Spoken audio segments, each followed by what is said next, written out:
Hello, everybody. Um, we're going to get started in just a minute in case more people filter in.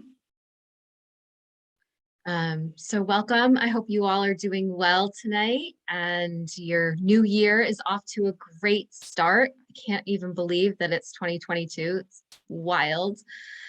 Um, and another wild start to a new year. Um, Hopefully this webinar will help you guys get off on the right foot this year. I know it can be a struggle. Okay, so for those of you who have joined or who are watching it after the fact, this webinar is focusing on prioritizing your health, which is going to be a 4-part series for January. And it's geared towards people who are tired of making that New Year's resolution that you're going to get healthy, whether that be lose weight or whatever your healthy habit is that you want to incorporate. And then only finding that a couple months down the road, you feel like a failure because you weren't successful in what you had set out to do. So in tonight's webinar, we're just going to talk about unpacking this whole diet culture and reframing what it means to be healthy. So that's our goal tonight. We're just going to start out real simple.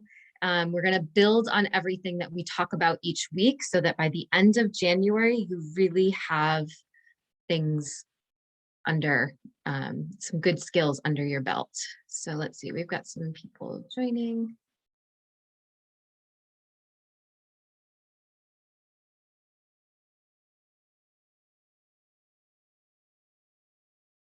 Wasn't there. Apparently they replaced me with Ben the week I was gone. Okay, so I'm going to go ahead and give it a start. So prioritizing your health, redefining what healthy means.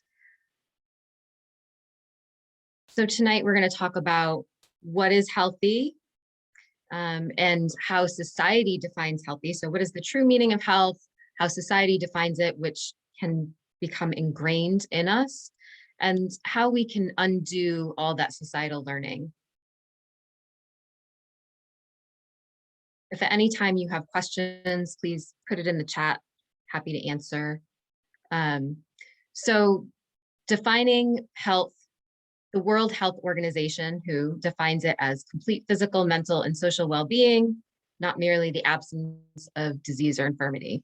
So this is very different than what maybe you think of when you set that goal for the new year to be healthy.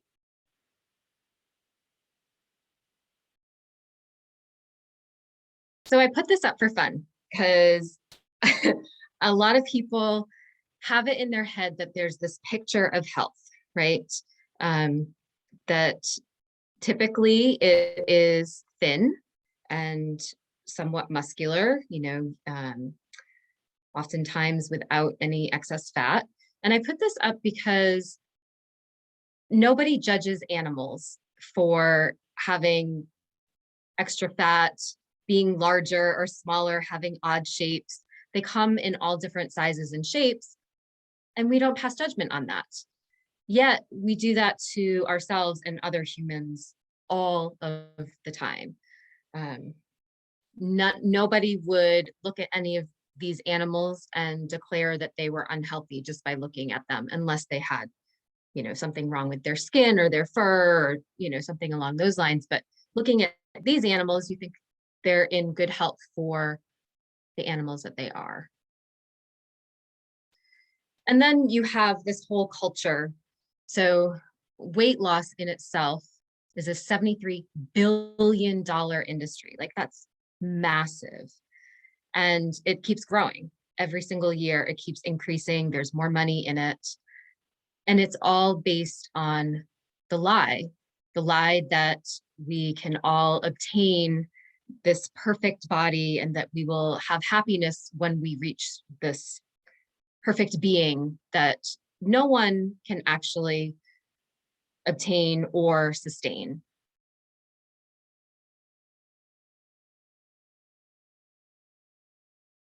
95, so if you look at the stats for these diet plans, and there's always new ones coming out, 95% of them fail. You might find success in them in the beginning, and a lot of that is due to deprivation, starvation, change of habits, but they're not sustainable and they don't fit your lifestyle, and they're not realistic, honestly. Not all of us were meant to be skinny little tiny humans.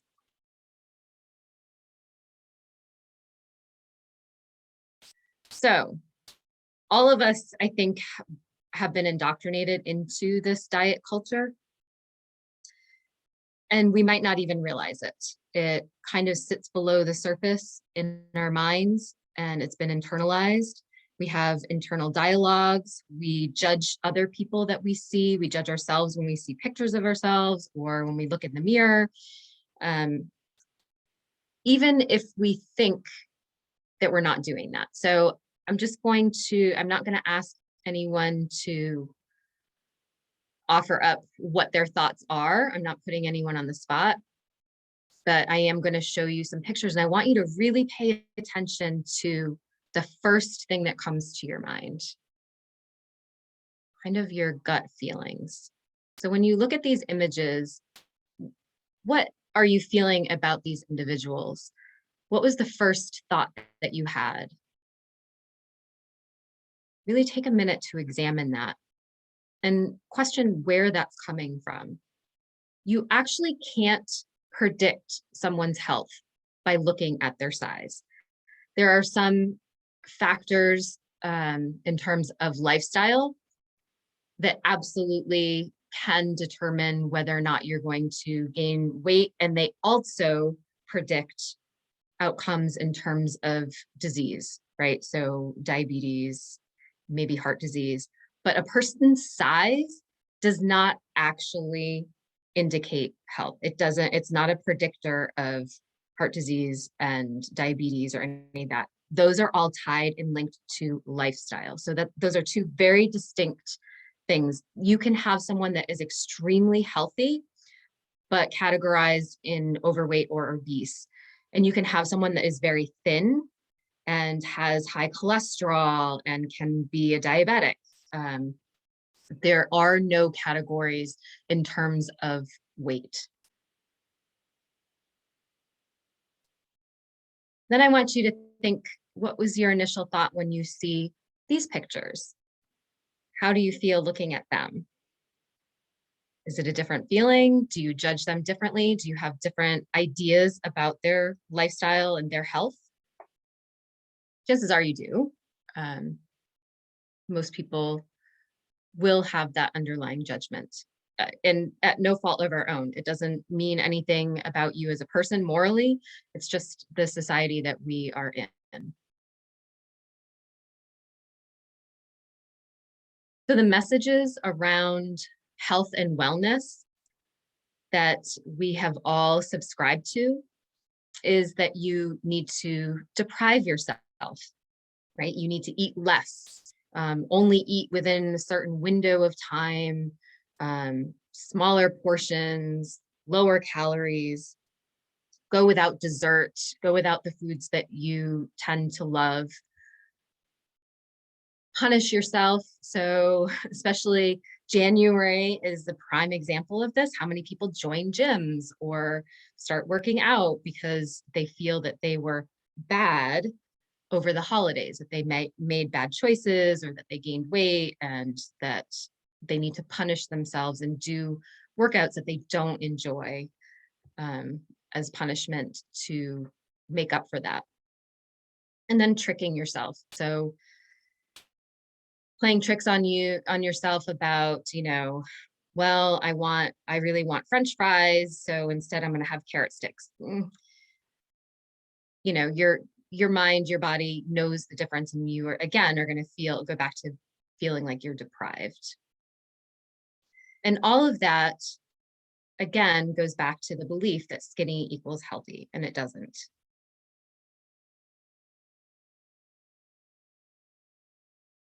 None of those habits, deprivation, punishment, and trickery, are ever going to bring you good health. Good health actually begins in your mind first.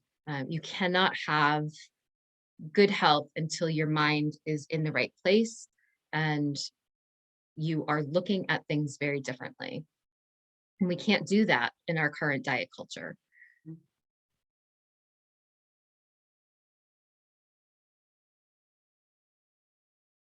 So, how do you move forward? The first thing that I want everyone to try and do is journal all of your internalized beliefs around weight. So go ahead, and if you can share them, awesome. But right now, take a minute to write down at least 3 things just to get you started. Your list should be much longer than that. You should have pages and pages because we've all been seeped in this from birth.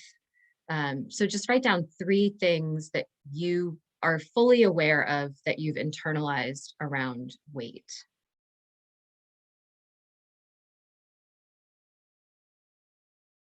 And I'm going to add some in the chat that I have. Um,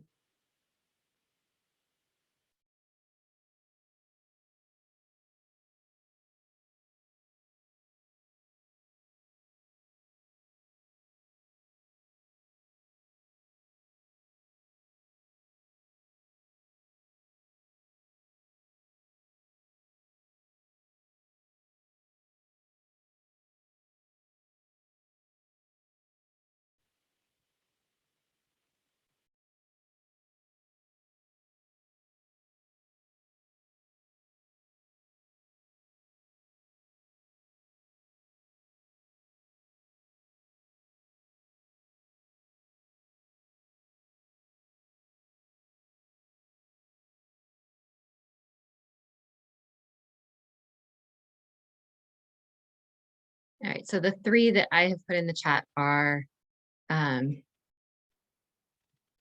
overweight people are lazy, thin people have self-control, and thin is more attractive. We also have skinny equals happy, and being thin takes too much work. Yeah. Um, it's wild how we equate,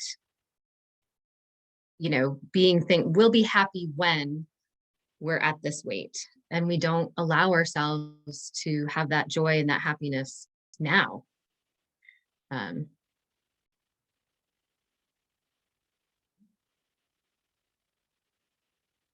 Second thing that you can do is start the habit of interrupting yourself when you have that internal dialogue. So if I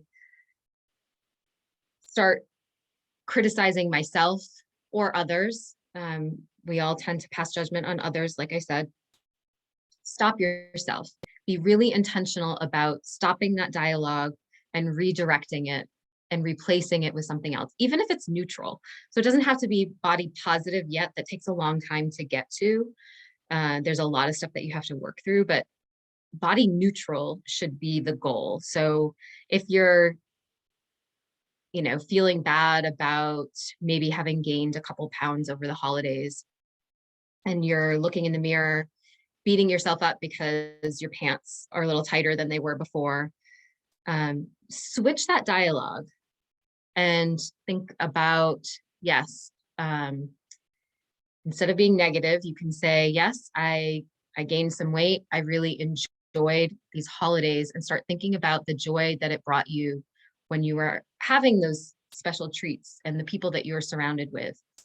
And allow yourself the grace that you will get back to the size that you want to be or not. And you can be happy in the size that you are at the moment. Being neutral without judgment and trying to redirect towards the positive is the goal with this.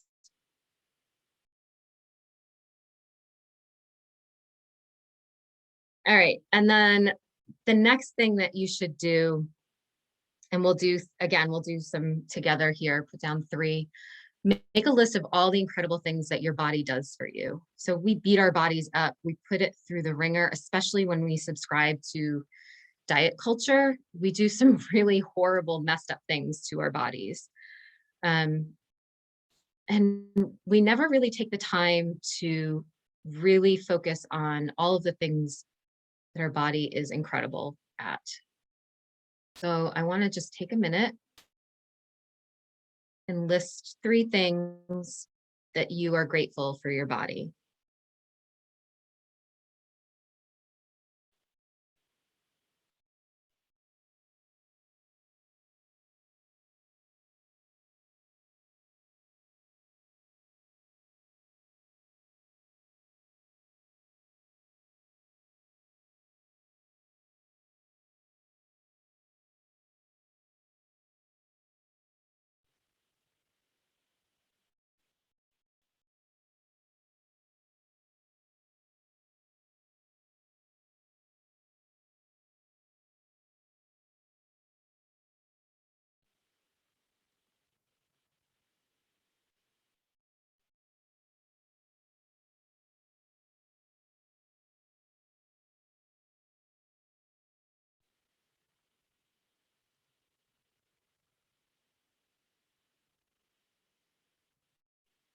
All right, so I put in there that I'm able to run, I can learn new things and apply them, and I birthed 4 incredible humans. Um, oh, very similar. So there's my body made 3 other humans, my body has run 6 half marathons, and my body is able to take care of my family. That's awesome. Love that. Okay. Um, those are things that you should practice all the time. Keeping a journal by your bed is a great thing, great habit to have, so that whenever you feel consumed by anything negative, it doesn't even have to be body negativity. It can be any kind of negativity. Just having a gratitude journal that you can jot those things down. Writing it down has actually been proven to be incredible for boosting your mood and productivity, even, and enabling you to finish tasks.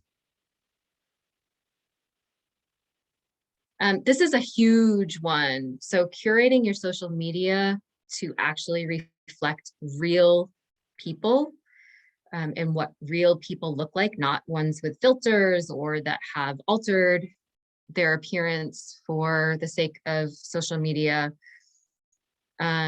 Some that maybe haven't even altered it, but are just focused on feeding you the lines of, weight loss and over exercising and all of those things. Maybe you just want to not follow them, at least for now. I get wanting to have exercise tips or maybe some diet tips, but it's really not healthy to be bombarded by those all the time. And a lot of times their underlying message is really toxic.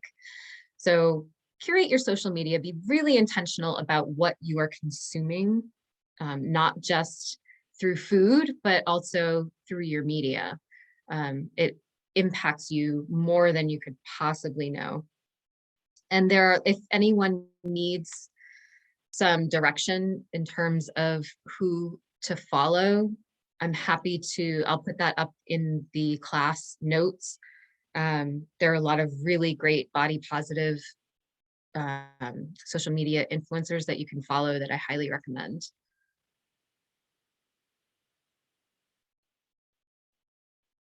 And then the last one is shifting your mindset to body acceptance and self-love. So again, neutral might be the stepping stone, but ultimately you want to be looking through the lens of pure love and acceptance for yourself, just like you would for your child, right? Stop beating yourself up. It's not productive. It's actually counterproductive, and you're going to do more harm than you are good in reaching your goals.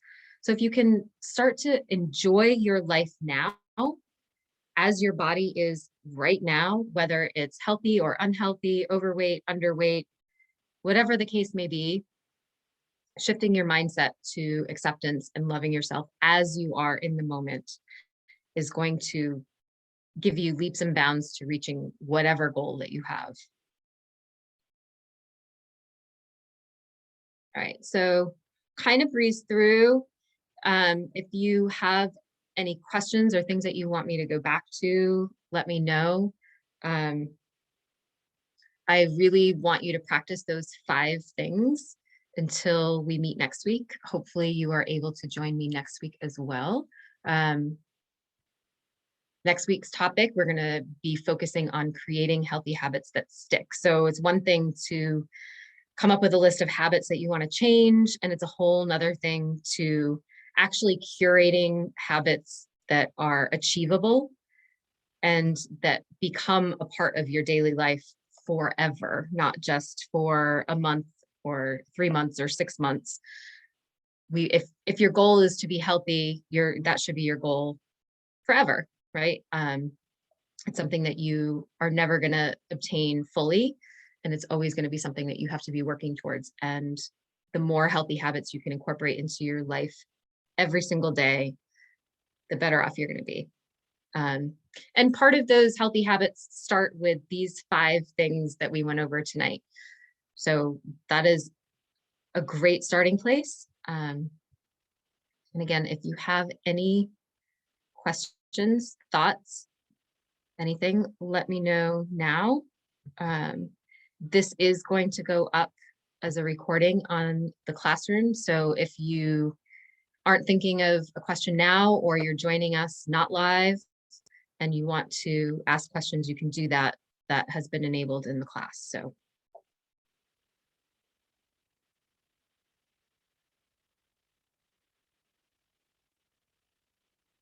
All right, I don't see any questions. So we will, oh, yes. Healthy mindset is absolutely the goal. That dictates everything. So if you don't have the healthy mindset, you're not going to be able to achieve any of your goals. So I can't wait to hear what you guys think of these 5 things that you practice over this next week. And we'll build in some time next week to talk about any surprising outcomes